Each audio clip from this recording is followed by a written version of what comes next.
Back a year or so ago, we had a flood disaster, and it brought to mind to us that we weren't very well prepared. So we formed a disaster relief team. We have 5 divisions that are geographic in the state of Illinois. We assigned 2 predominant Legionnaires in each division to become on the disaster response team. So if something happens in their area, they immediately mobilize. They approach the post that's closest to the disaster. They start to identify the need so we know the appropriate level to respond to. The unfortunate thing is we had 6 major tornado strikes in Illinois on the same day.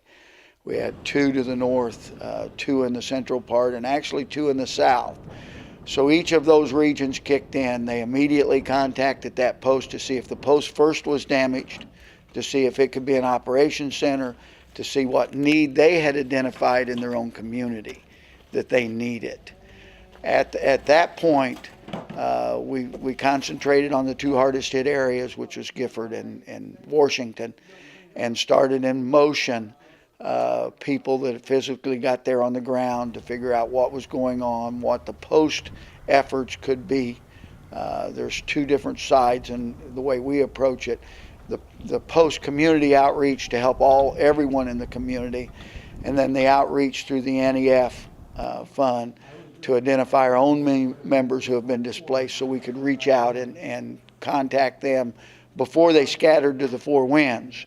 The sooner you can find out where they're going, whether it's a motel, whether it's family, whatever the situation might be, the earlier you can get on ground, the quicker it is to identify them, get cell phone numbers so you can do follow-up and stay in touch with them.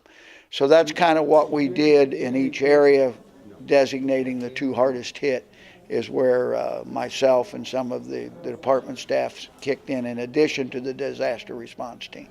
The state headquarters is the monitoring system.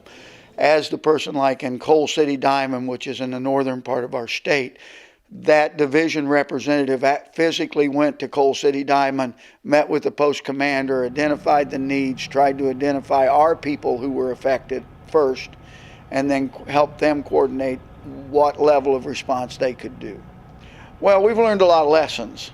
We've never in our state had a situation where we had 6 locations at the same time, and we weren't overly prepared for that much.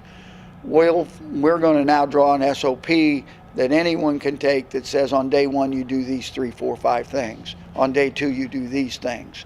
And what I would recommend more than anything is to sit down and start to get yourself prepared for the worst case scenario.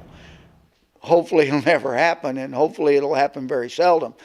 But even at that, with an SOP that says you reach and contact so many people and get that system in place, anybody could take that SOP and start to work the disaster. Many of our people are not well trained in disaster relief. This post, for an example, immediately offered itself up to be a center, but it had no power. So it couldn't be a center for people to stay here and be serviced through here because it had no power for the first 3.5 days.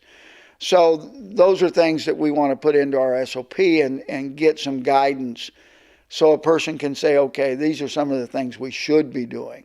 So other departments need to think a little bit about, developing an SOP. If they don't have a disaster relief team geographically, at least to have one at your state headquarters that can reach out and start those things in the right place.